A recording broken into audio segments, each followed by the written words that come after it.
Ayan guys, nabunot na natin yung, tanggal na natin yung cylinder head. Ngayon ay titingnan natin itong kanyang mga liner kung walang biyak.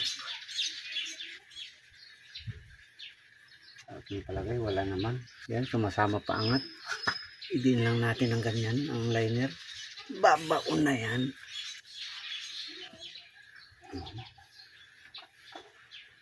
Yan.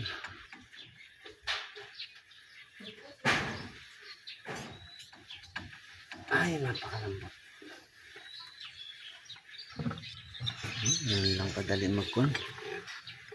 Dali lang bunutin ang liner nito. Itap ang uno.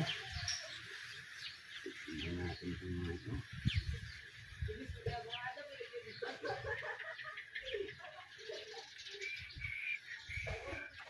Ano ba ang tama, pero dito ang aking nakita ay yung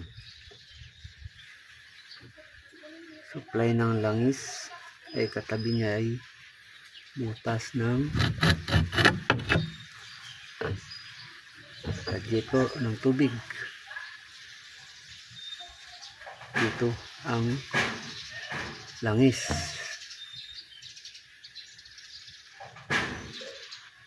Kasi kung limbawa dito sa compressor ang naging problema kaya sumasama ang langis sa tubig, dapat ang tangke pag pinasingaw mo walang langis, kaso wala naman.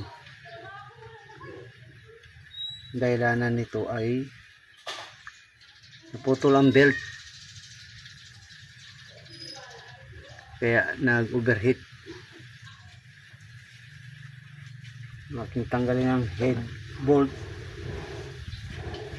hindi na pantay ang higpit, maluwag na.